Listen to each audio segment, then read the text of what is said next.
Alrighty, everyone, welcome back to the Rebel Broadcast. I'm your host, that Mega Ninja or Zach, and today we will be talking about the cards to watch out for in regards to 2v2, the good, the surprising, and the throwing as of unleashed release.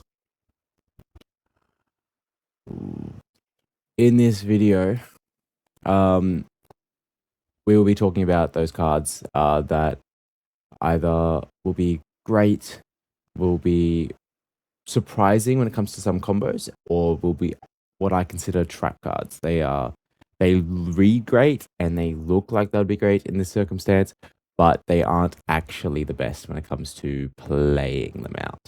Right. First things first, competitive versus fun. We be talking about these cards in a competitive point of view. That doesn't mean that these cards aren't fun to play or fun to play against. I've played a couple of these cards in the Sydney 2v2 Champions of the Rift that I did participate in, that we top forward and ended up being the name at the end of the event at the top. And it was fun. Like, we laughed, we had a bit of a back and forth when it came to those cards being played, but I don't think every time that card was played, I felt like it benefited us as a team more than the opponents who played it. I'll get into that card later, and I'll go more into those situations in a second, but let me get down to that one. But yeah, of course, the difference we'll be getting into that competitive is the cards you want to use these cards to help you win, right? These cards are in your deck because they are good enough to help push you to that victory. Fun cards are there for fun. Like, obviously, when it comes to fun, you want fun. Fun is fun. But I do not think you want to have the fun cards in competitive decks if you're trying to win these big events. If you're trying to get the tickets to get the prize cards. If you're trying to win, like, prized 2v2 events that your LGS and stuff are hosting. Obviously, if you're just hanging out at your table with some mates and you just want to do some 2v2 or some free for all or whatever, you play these cards. Hella fun, of course. But just, yeah. And if I ignore fun factor, it's because I'm focused on that competitive side. Especially at the moment, and especially in this video. For example, Sona here is a very competitive 2v2 card. The fact that she allows you to ready 4 friendly runes, which means you can ready 2 of your own and 2 of your teammates, is just very strong. It's very competitive, and not much you can really do against it when you're helping your teammate as well get them. You know what I'm saying? But for fun, we get one like Divine Judgment here. Divine Judgment, although each player chooses 2 units, 2 gear, 2 runes, and 2 cards, and it's a full board reset pretty much. And it would be really fun to see it happen in games where it gets played. I just don't think the predictability factor and everything else there just isn't it to be considered something that you can win with reliably. What makes a strong 2v2 card? Firstly, something that makes a strong 2v2 card is the word friendly. For example, here, while I'm in combat, friendly spells cost 1 energy and a power less to a minimum of 1, and enemy spells cost 1 or power more, right? The friendly keyword, that is the keyword to what makes a 2v2 card strong. The fact that it doesn't only affect yourself, but it affects someone else. It doubles the value of those the card abilities, right? Spell abilities, unit abilities. It doubles it. The fact that a card doesn't benefit opponents. If a card benefits opponents, then you're benefiting not only there's 2 other opponents you're benefiting, right? So it ends up with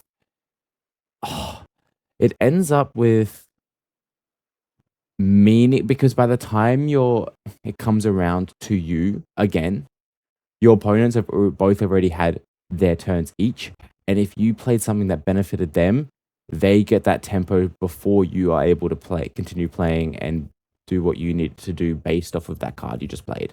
Uh, for example, here the Vex doesn't benefit opponents; it actually makes things harder for opponents, and it definitely has that more impact than 1v1 with, for example, with the ability that both the opponents now cost more spell to play spells, and both friendly cost less. Something like Bushwhack is also a very strong 2v2 card because it allows you to play it on your teammate's turn, and everything they play then enters ready from here on out, right? It's definitely got more impact because you're just paying 2 to make sure that every single one of their units has Accelerate. Um, it it also doesn't limit options, right? It gets you that gold, and you can play it on your turn if need be as well to give a couple of your units Accelerate if you absolutely had to. But the ability to play it on your teammate's turn and all of them get to come in ready is kind of insane. Um, the this one here, right, with the use without limiting options, right? The thing that when you play a card, if it limits options of you and your teammate after you play it, it isn't really the strongest 2v2 card. It needs to be able to either have a flat or a positive incline on the amount of options you have from playing that card. Otherwise, it just is going to swing your tempo in the wrong way. What makes a 2v2 card a trap, right? This is the stuff I was talking about before with trap cards. It benefits opponents. If a card benefits opponents, then it is a trap. It means that although it may read that it's incredibly strong and both you and your teammates get to benefit, if it benefits your opponents, then they get to use that benefit before it comes back around to your guys' turns, right? It's like, yes, you temporarily get a swing in tempo, but they then just get to that turn where they've been benefited and the tempo just swings back to them. It's not really worth playing a 2v2 card if it does benefit the opponent. It limits your teammates' options. So unlike the other one, like I was saying before, that if you play a card and the options now are lessened than what they were before, it's a bad card.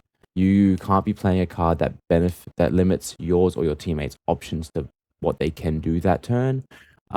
Leaves you with worse tempo in a worse position. Obviously, if you play a card that leaves you worse off, or if you play a card that leaves both your teammate and yourself in like an extremely worse off position, then it's just it ends up allowing the teammates the opponents to recuperate faster, and then your tempo is lost, right?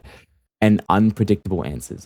Playing cards that give unpredictable answers to how they're going to be resolved aren't worth it for competitive 2v2. That very fun, don't get me wrong, could be incredibly fun to play those types of cards, but in 2v2 specifically, unpredictable answers in a game that already has so many different combinations and colors that can be played and used.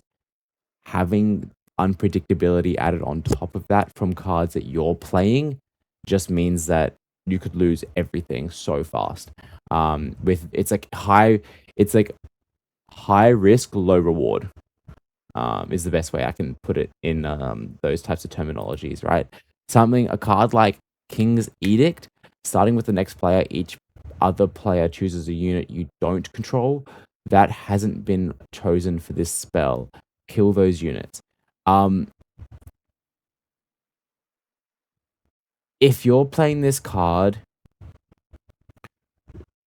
you sort of have to be the carry on your team to play this card. Otherwise, your teammate's just going to lose all his units, for example, right? This is an example of one of those traps. Like, it reads like 4 units get killed, right?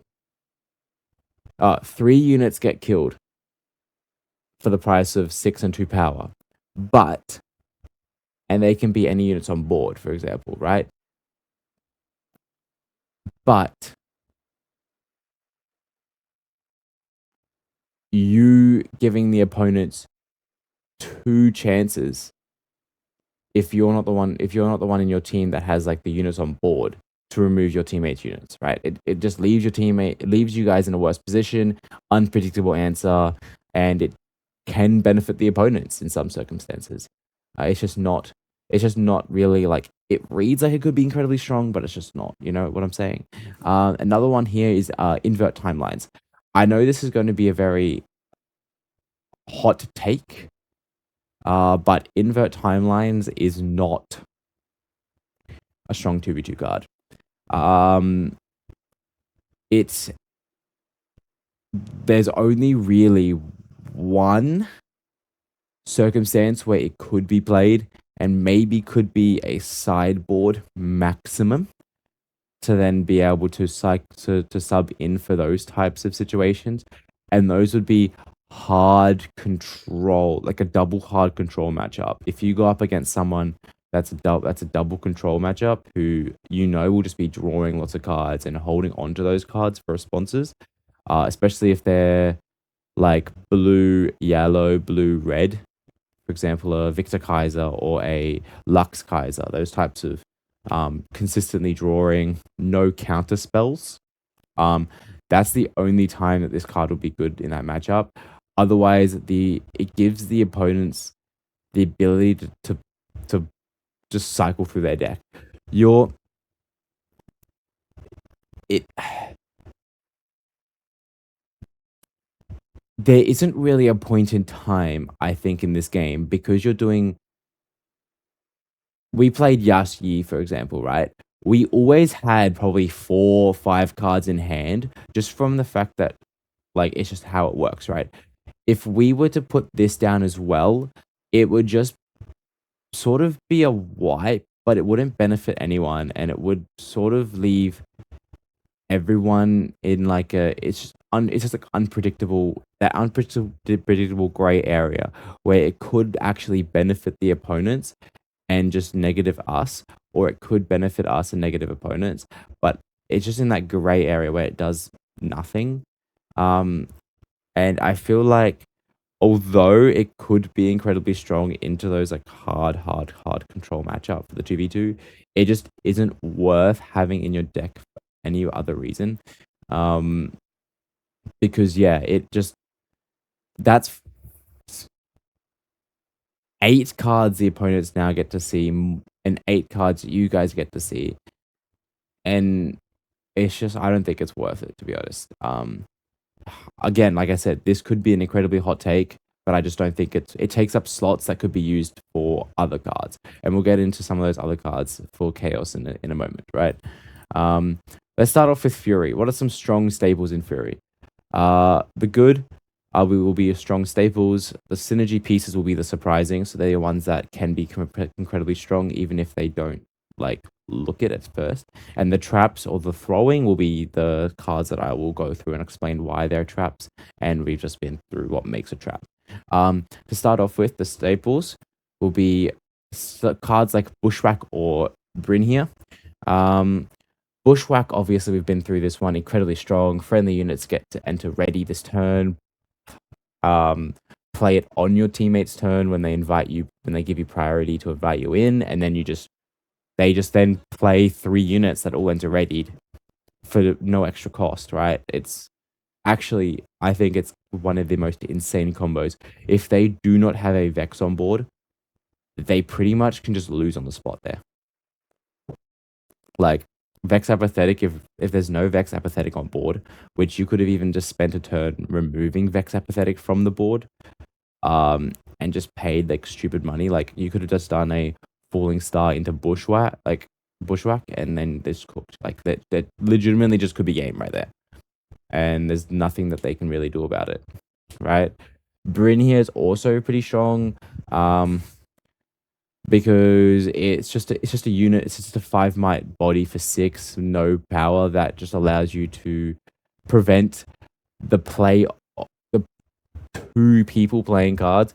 It's not it's like I said, it just outvalues what you would get in 1v1. It prevents 2 people from playing spells. So this Bushwhack Brynhir combo could be absolutely insane. The fact that you can just Bushwhack on your teammate's turn for them to play Brynhir and maybe like one other unit, and all of a sudden the opponents don't have anything they can do. And so it's like you just walk into those battlefields, they can't respond, they can't star-cross, they can't anything else, and you just win, right?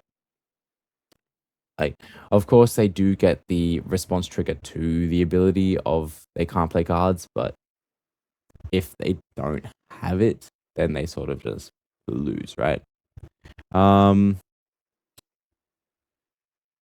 let's go on to some synergy pieces. For example, upstage comedy, same thing as the other one that we were just talking about, Bushwhack, but the ability for you to just pay the 2, no power, and ready a unit on your teammate's turn, still incredibly strong. Ready 2 units if you need be.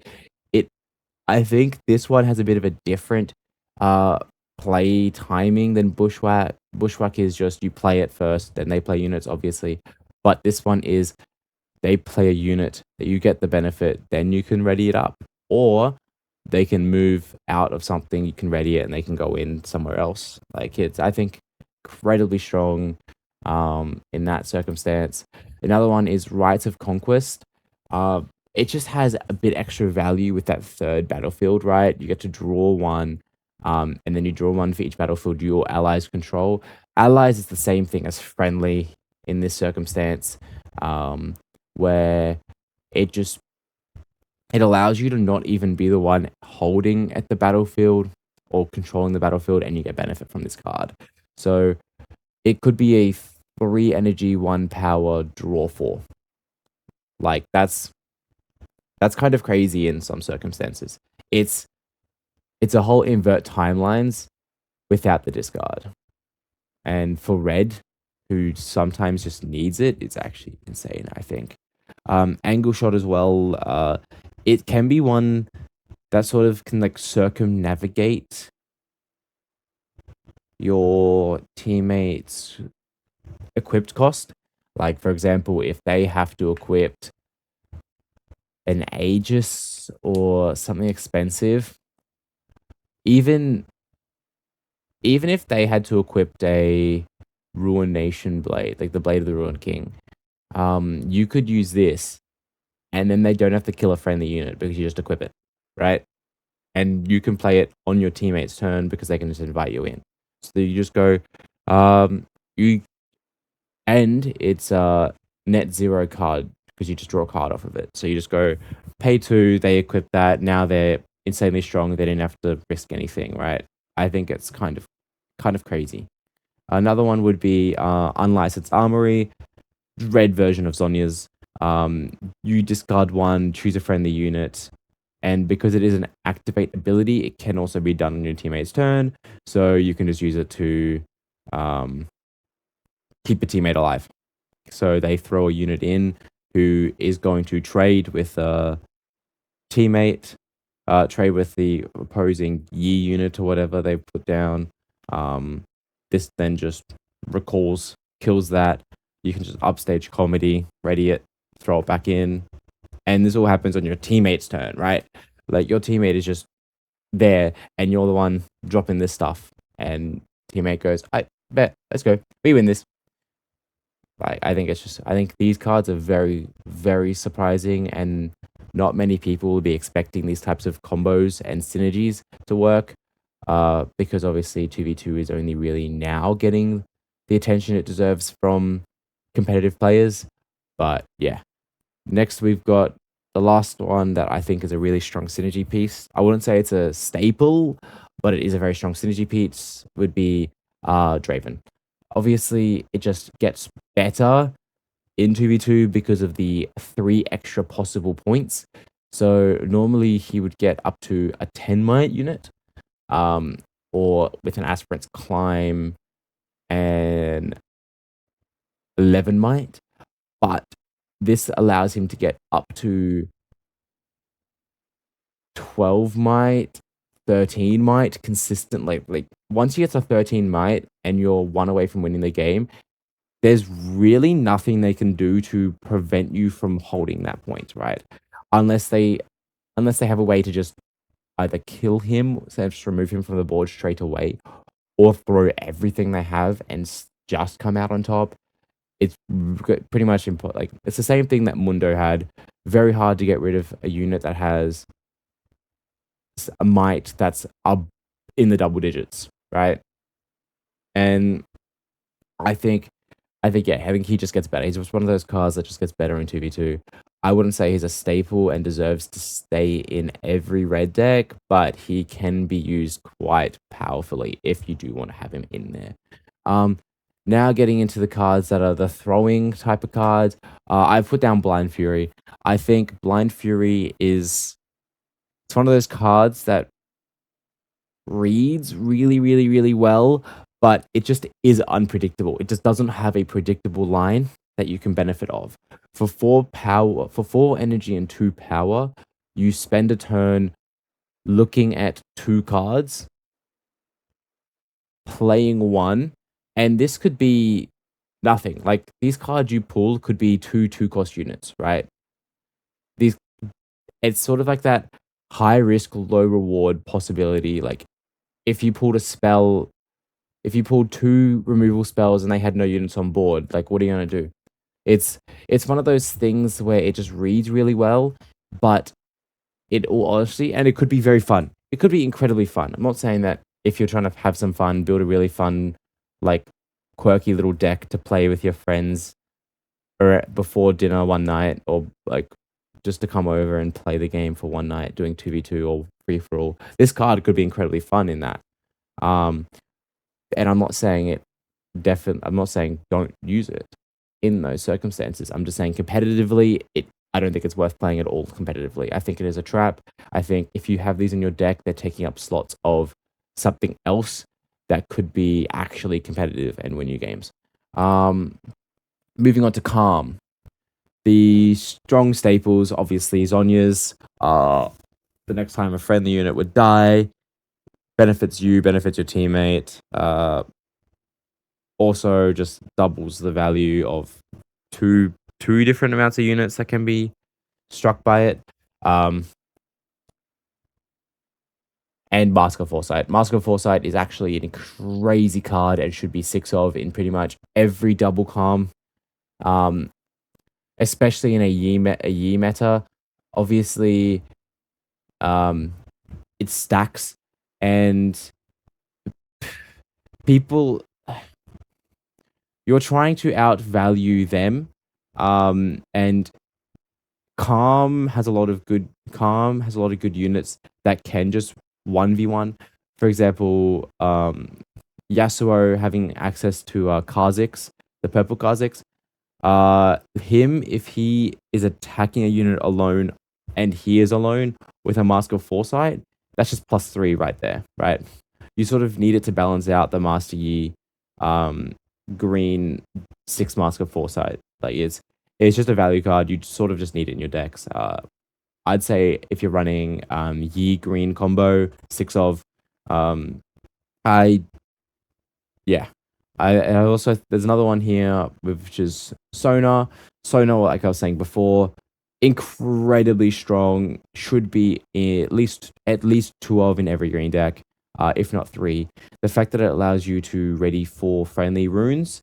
So not only can you ready yourselves but your teammates, and you get to choose how that gets divided up. So you could ready all 4 of your teammates. You could ready 2 of yours, 2 of your teammates, 1 of yours, 3 of your teammates.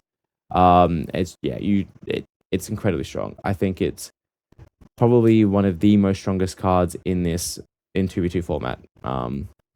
She's just crazy. Next, going on to the synergy pieces. Spirit's Refuge. When you play this buffer friendly unit, Friendly units have deflect if they didn't already. It's just something that it just makes everything the opponent does more expensive. And the fact that you can use it on your teammates as well is actually kind of insane. I think I think it's overlooked. I think this gear should definitely be in every deck that applies buffs. Simple as that. Every deck that possibly can apply buffs, this one goes in 100%. There's no way that this one. It's not a staple because not every deck applies buffs, but it is a synergy piece. Um, yeah, just having that deflect. Obviously, it doesn't stack, so it doesn't go like deflect 2, deflect 3, or whatever. But having deflect in general on any unit just makes them extremely strong. Um, I'm gonna make up some videos coming about. Uh, I'm gonna build deck lists for some of the combinations that I talked about in a previous video. And I'm going to make videos about them specifically, going through the list, going through going through plays and stuff like that. Uh, Obviously, it's very difficult to play them because there's not really many 2v2 events and there's not really any ways online to play 2v2.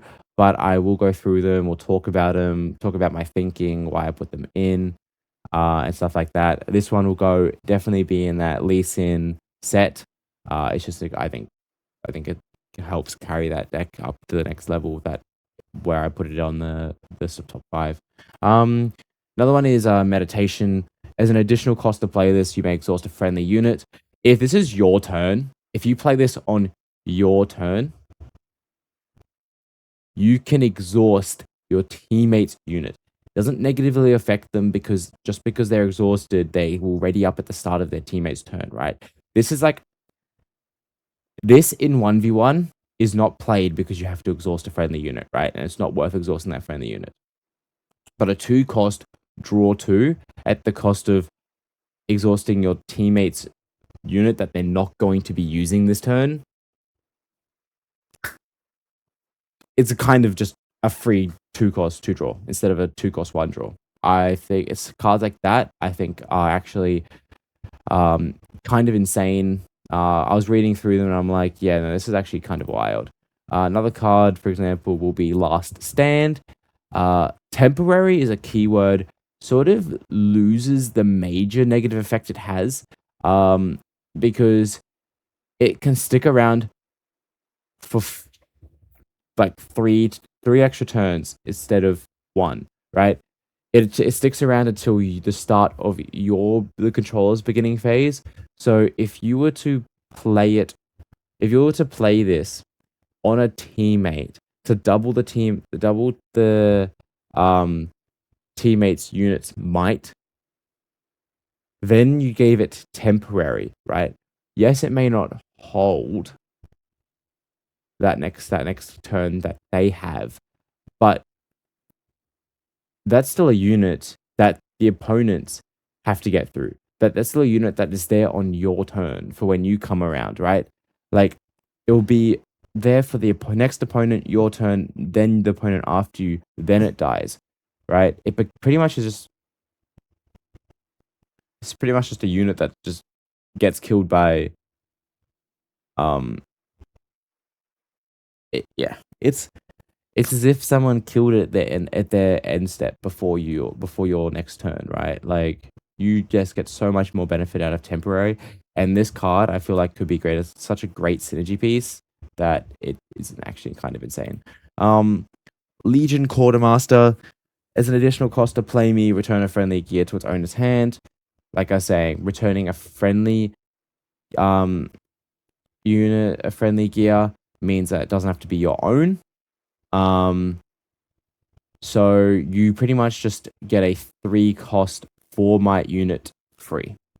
Like, kind of insane. If this was a turn 1 play, what's the opponent going to do? That's 4 might, right? Another card that can be quite surprising in my opinion would be Needlessly Large Yordle. if you're the carry deck, which you would have to be if you're running this, you would be paying it for 4 energy.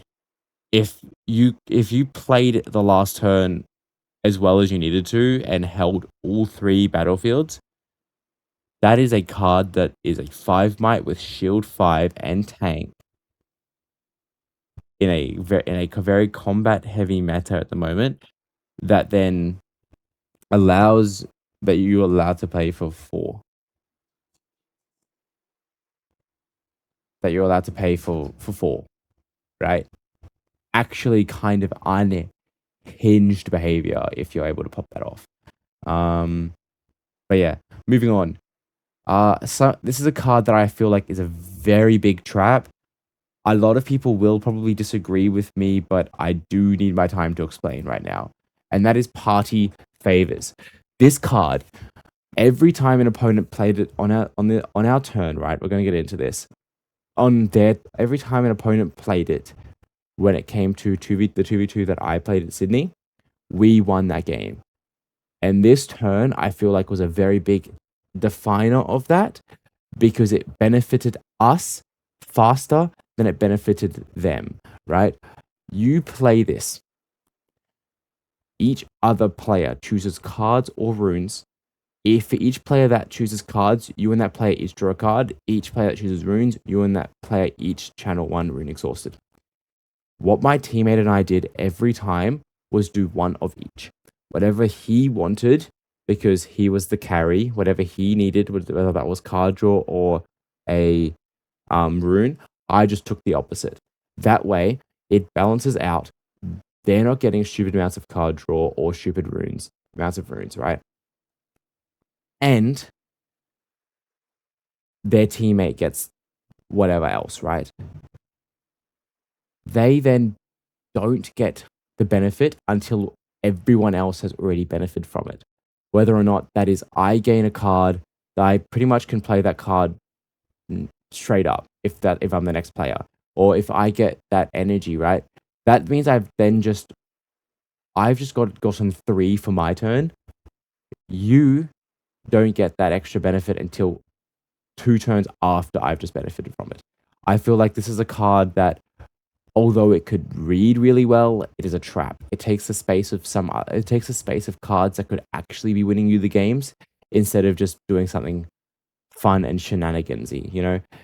It's got an unpredictable playline. You do not know how many runes or how much draw you're getting, and you do not know if it's going to be benefiting the opponent or not.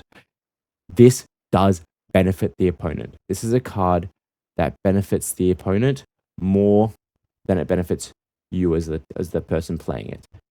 It is not a card that is very strong, in my opinion, and it takes up a whole turn where you could be playing something else. The only possible way that I could see this maybe work is if you play it on your teammate's turn, which then you only have to wait 2 turns before you get to benefit it, and it's only one opponent that gets benefit from it before you do. And even then, they still get benefit before you do. They still get that tempo swing before you even get the chance to use what you paid the 3 cost for. I think it's a trap. I think this card is a card that throws the game. It looks fun, and if you're playing for shenanigans and fun in a non-competitive environment, go for it. But in a competitive environment, it's just not there. I just do not think that it is worth the card space that it takes up. Moving on to Mind, the strong staples. I think Sumpworks map is a very strong staple. I feel like the fact that it is temporary, but it still allows it's a possibility of the redraw in blue, right? And it's temporary. So it does not even die until until your next phase. So that's 2 opponents it goes through, right? That gives them both the opportunity to score 3 minimum, right? For example, Um, if they move some units in and then retreat out, and then it goes to, or like that unit dies because your teammate attacked in and killed it, they then take that back. That's 4 cards you've just drawn off of 2 cost. I think it's crazy. I think it's a super strong staple. I think it deserves to stay in forever. Then you've got, actually no, that might be a synergy piece. Hold up, I think I did that wrong. My bad. That's a synergy piece. Still incredibly strong. I wouldn't say it goes in every single deck, but definitely it can be worked around in a lot of blue decks. The actual cards that are the staples, I don't know why that one came up first, would be Chemtech Cask. You get to, there's 2 separate opponents' turns that you can now play a spell on. So it's just a 1 cost, gain a gold gear token exhausted. For blue, you're going to be playing spells on opponents' turns all the time. It's just how it works because of your kill spells, right? But I think it's just crazy. I think this card here, you just get so much more opportunity to use it than what you would originally if it was 1v1. And if you're playing a support deck, not a carry deck, you don't have to worry about the units. This can just take a spot of like a turn 1 unit, right? Next one here. This is why I think Sump works as a synergy piece, because it's still there over the top of Singularity. Singularity, 100% is a staple. You need this in your blue control decks. The fact that it can target 2 separate units, even if they're not the same controller, is kind of insane. If you're playing someone who has like, if you're playing a carry and a support deck, the support deck has a unit down and the carry has their unit down that they're kind of all dropping all their resources into keeping around, Singularity just blows them both up. If the support has no units, but the opponent, the carry, has 2 units, you just blow them both up. I think it's kind of insane. Absolute must in those blue decks, especially if you're the support deck. It's kind of insane. Now getting into the synergy pieces. Sump works, same thing. Temporary, lasts a lot longer, stays around. And all the other ones here will be Convergent Mutation. Choose a friendly unit, increase its might until it equals the might of another friendly unit.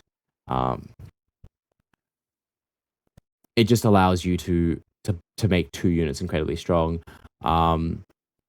Or yeah, I mean, if the other teammate is playing orange, for example, this is just a second punch first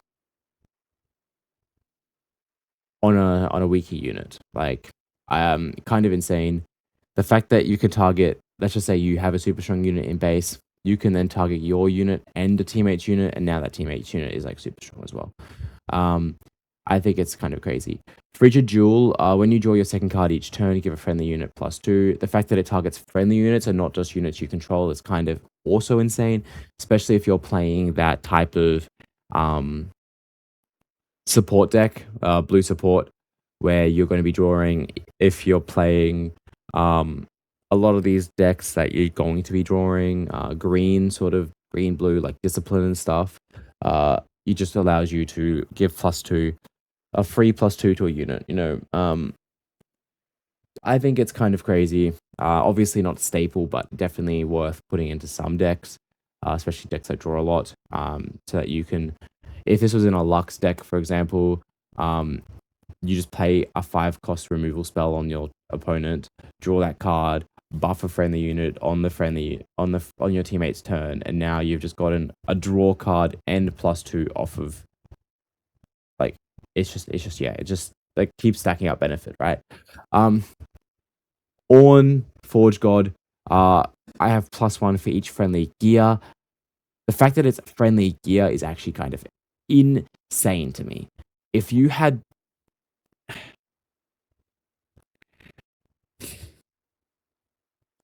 because the support person will normally just play like supplementary gears, like Frigid Jewel, Zhonya's, all that type of stuff, right? This just allows you to increase his might off of what your teammate has as well. Absolutely unhinged synergy. Ornn, honestly, could be kind of a crazy carry just from this card alone. Yeah, I think it's insane. This card here, the fact that it goes off friendly is absolutely unhinged, and I think insane. Um, Mind traps would be promising future. Yes, I know you guys are screaming at me right now about promising future. You're like, but but my teammate can hit dazzling aurora off of it. Turn two. I know, it's okay. It's fine. No. It benefits your teammates as well. A lot more than it probably can benefit you. You could hit what? Let's just say your dream dream plays, right? Your teammate hits dazzling if you're playing this type of combination. You hit Vanguard. Dream plays, right? Teammate hits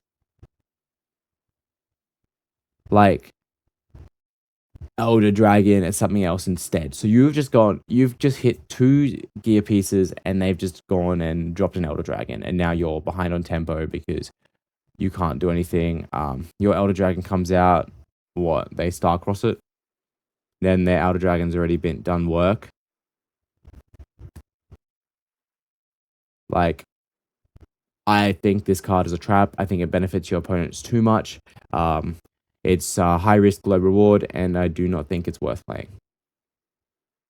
I think it's fun, and if you want to play it in fun decks, go ahead. Competitively, do not play this card. I do not believe this card is worth playing competitively. It is a card that does not benefit you enough for what it can give the opponents. Moving on from Mind, we've got Body. Body strong staples challenge. I think this is the only card that is a strong staple in Body at the moment. From when I was doing my read through, a lot of Body stuff is specific to you yourself and not benefiting off of teammate units. Choose a friendly unit and an enemy unit. They deal damage equal to their mights to each other.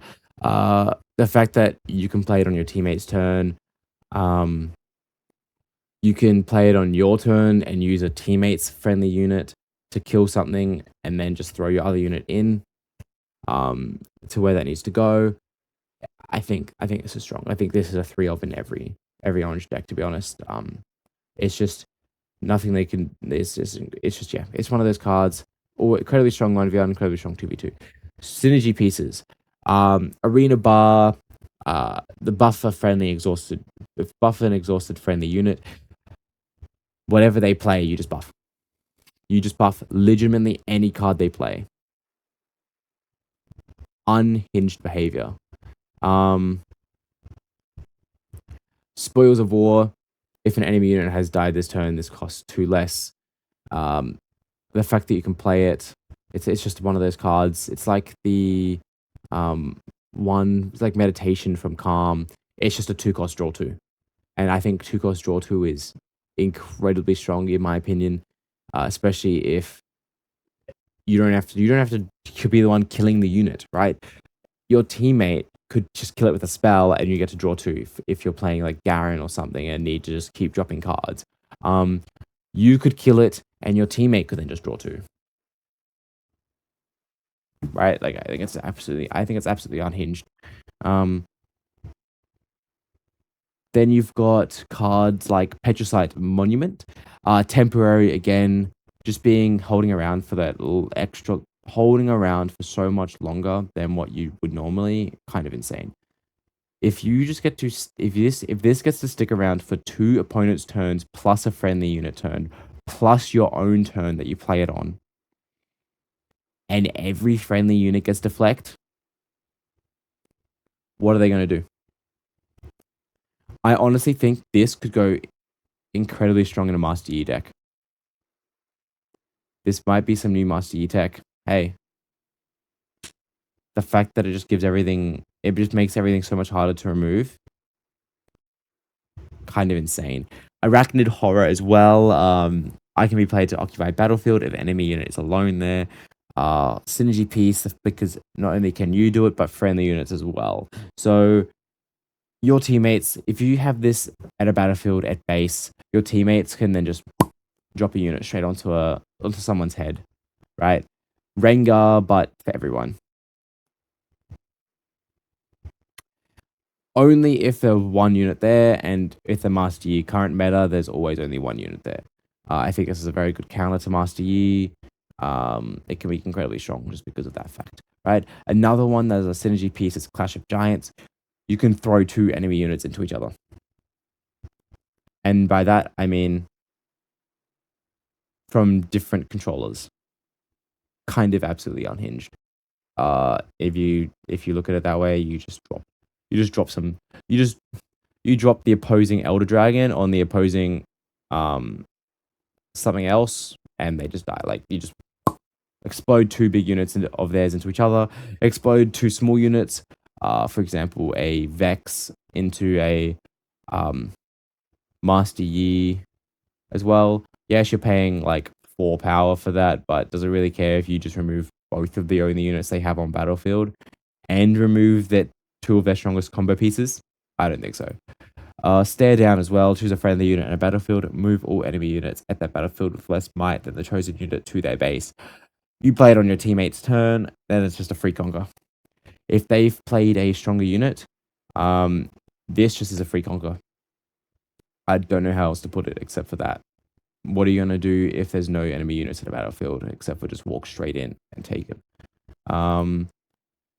Moving on, there was absolutely zero traps for body, in my opinion. I was reading through, and there's nothing really I can see that just isn't worth at least being a synergy piece. Nothing that reads incredibly strong, but just does nothing, right? Chaos, some staples include Flash, Starcrossed, same thing. Flash just allows you to protect your units, and you don't even have to target your own units. You can target your teammates' units. You can target one teammate, one yourself. Starcrossed as well, return a friendly unit and an enemy unit to their owner's hands. Obviously, you can return your own unit and an enemy unit. You can return a friendly unit that is like a nothing burger unit that they have, or a synergy unit like Bewitching. You could return a teammate's Bewitching, for example, if you're running double purple. Yep. Some more would be like Ride the Wind. This needs to be in every single purple deck. Ride the Wind is 100% needs to be in every single purple deck. If it is not in your purple deck, you are playing the purple deck wrong. You need this because it benefits your teammates as well. No matter what colors they are playing, whether or not be red, yellow, orange, green, blue,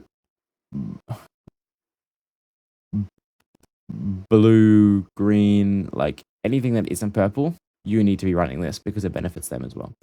It can be used defensively, it can be used offensively. It's just Ride the Wind. When I'm in combat, friendly spells cost 1. It's just this Vex Cheerless as well, 100% just is a staple. I think this Vex is stronger in 2v2 specifically than Vex Apathetic.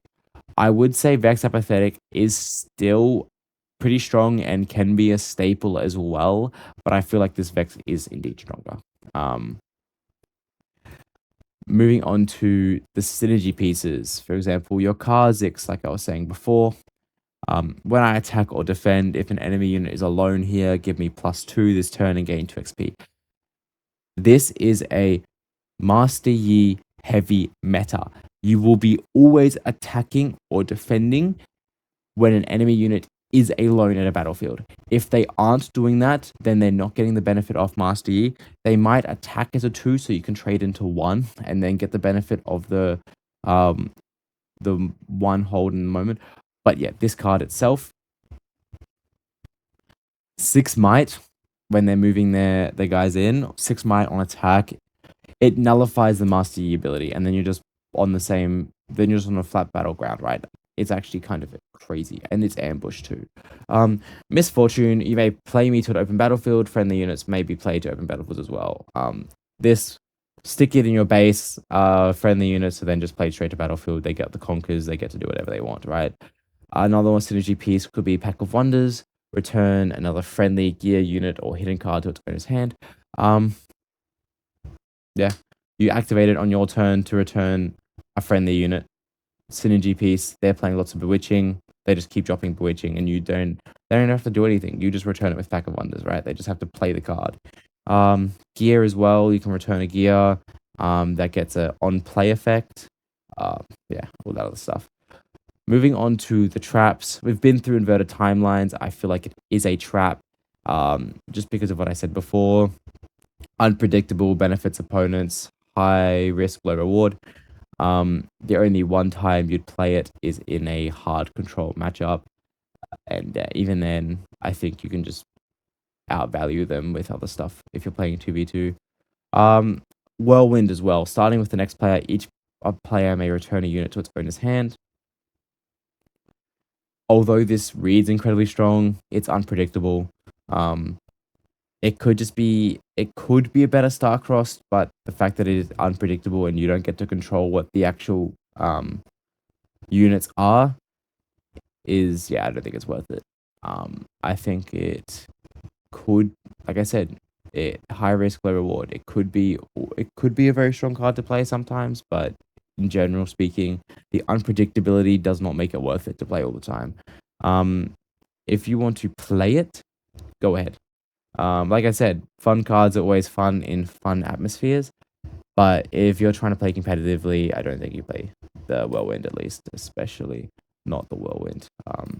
Moving on to order, here's some strong staples. Obviously, Cull the Weak. You could say, oh, but it's unpredictable. Yes, but in those circumstances, you wouldn't really be playing it. Cull the Weak is just early game removal or late game big unit removal if they've got nothing else left. It's something that you do not play if you're trying to catch up, but you can play it in a way that doesn't negatively affect you, but negatively affects your opponents, either by removing their only unit or removing enough units that they no longer get to win in the coming round, for example. I'd say this sort of sits in the middle between synergy and staples.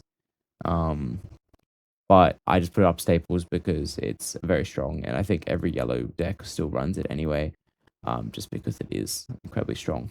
You can get more value out of it in the 2v2 than you can in 1v1 anyway. Tactical retreat. Choose a friendly unit the next time it would die this turn. Heal it, exhaust it, and recall it. Just Zhonya's for yellow.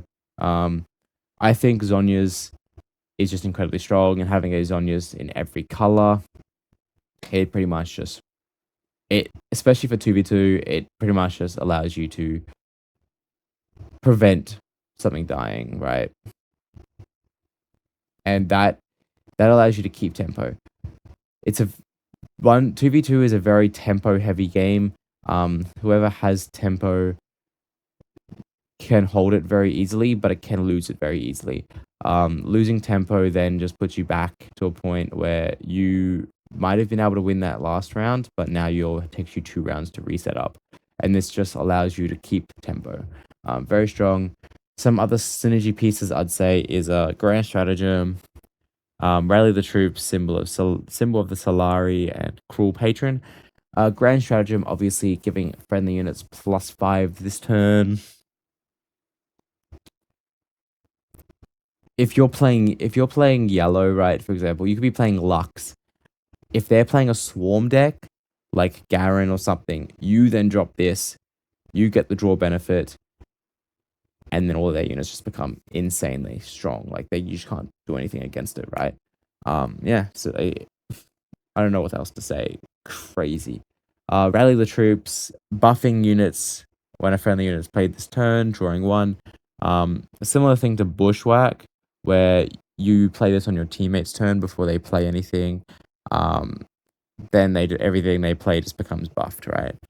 You also get the benefit of drawing 1, so it's a net 0 card. Does not lose you a card, does not gain you a card. It just means it replaces itself, right? Symbol of the Solari. If a combat where you are the attacker ends in a tie, recall all units instead. This is a very strong synergy piece in certain decks. I feel like this itself could result in a lot of a lot of situations of negatively affecting the opponent, but not negatively affecting you. Um, it sort of prevents the negative effect of you getting pushed back solo and wasting a whole turn and resources going in, and it makes it so that no matter how much the opponent commits, if you play something like Face Breaker and stun both units, after they've just dropped like Discipline Punch first, and you've like sort of not done anything in response, you just Face Breaker and both get sent back. They don't get the hold. They've spent all those resources putting in for the hold, and they don't even get the hold anyway. And then you can move either something else in or whatever else. You know what I'm saying? It's kind of just one cost forever removal. Um, Forever temporary removal. Cruel Patron as well. 4 cost, 6 might. Is an additional cost to play me kill a friendly unit. You kill a teammate's unit that does nothing, right? Like they have a recruit up, for example, if they're playing like Victor, or um they're playing something else that has like a nothing burger unit that's already scored and does nothing else this turn, right? This dude is just a 4 cost, 6 might that comes in with no negative effect to you, and your opponent like gets what? A -1 nothing burger unit? Yeah, kind of insane. Traps, I'd say, slash the throwing for order would be your King's Edict. Um, like I was saying before, unpredictability negatively affects you. High risk, low reward. Um, and then everything else the same. Divine Judgment. Very fun cards, I reckon, to play if you're playing for fun, because of the fact that it's just completely unhinged cards in way that they read for 2v2. It just the outvalues anything you could ever done in 1v1. But the yeah, it just isn't worth um anything else, right? It's just not. It's unpredictable. It can benefit your opponents more than it benefits you. It's just not worth playing if you're trying to be competitive. Moving on, in conclusion, cards are allowed to not be competitive. Of course, cards are allowed to not be competitive. Not every card needs to be played in a competitive format. Cards you can play are fun, like party favors. Predictability is key. That is the big thing. You do want your cards to be predictable.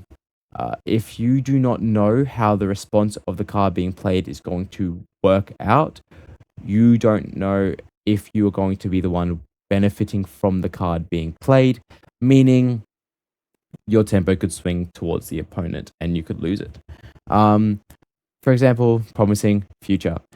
And then lastly, obviously, cards in your deck should play like they belong to each other, right? If you're playing cards in your deck, they should feel like the cards are benefiting, or if they were that color, would be played in your teammate's deck as well. That's the whole point. You're not trying to play two competing decks. You want to play decks that feel like it is just two parts of the one deck. Um, yeah. Now, moving on, right? We've got. This one has taken me a bit of time because I did have to read through every card of the library. Um, Obviously, the next few coming out will not take as much time as this one did. I will be getting up those deck list making ones where I'll make a deck list for each of the combo. For example, a Lee Sin set, or one of the I'll do a Garen Lux and a Darius Lux as well, for example. And I'll do individual videos for each one. That way, you guys, if you're going to those regional qualifiers, get both deck lists, and I'll run through win cons and how to play and what you're trying to do. I'll also run through how it should play into Master Yi. If I had the ability, I would have the Master Yi deck and I'd have my Master Yi Yasuo combination built out, and I would take them to friends, give those decks to my friends to play, and then I would then play the deck with another friend of mine. If I had the possibility to do that, I would. It just isn't really easy to do in response of uh none of our timelines are matching up when it comes to time off and work. We all work in very different things. People are studying, people are working part-time. Some people work weekends, some people don't. It's very hard to organize all that. If it gets to a stage where I can start organizing that, I will 100% be doing that. I could even get video content of those decks being played as well through those. But that is a long-term goal in the future to be able to do. At the moment, it is just making those deck list videos, explaining how it works and everything else like that for you guys, so that you're not just taking Master Yi and hoping and praying. We also will be making a video coming up, as this one has taken a bit of time. Obviously, I'll be making a video based on the findings of the latest regional qualifier, being Utrecht. I don't, if I said that wrong, sorry, my bad. I'm not trying to say it wrong. I don't actually know how it's fully said. But yeah, so if worse comes to, like, that video should be coming up pretty soon. I do want to thank everyone who has gotten those resources and information, as well as anyone who I've been discussing with, or I've seen discussing stuff in the discords and stuff about their experiences. I appreciate all of that, and I'll definitely be coming up with a video of that soon, with talking about specifically the elephant in the room, being Master Yi. We'll talk about Master Yi, and we'll talk about the findings and the results of that event, as well as all the previous events from information I can find from either firsthand, being my own information from Sydney, and whatever I can find about Vancouver. Yes. So I'd just like to say thank you for watching, guys. I love you all. You are amazing. If you've gotten this far, I appreciate it. I know that all my content is pretty long form, and if you do stick around, I do really appreciate it. I would love a like and subscribe. I am trying to sort of get to a point where I can comfortably get in as a creator competitor to the or to regional qualifiers. I do want to get big enough that I can be seen and recognized by the lovely members of this community, and have chats with you about 2v2. I love it. I think that 2v2 is suffering a little bit from a bad reputation at the moment, but in general, it is really fun and an amazingly competitive format. And yeah, once again, thank you for watching. Love you all. I'll see you in the next one. Bye.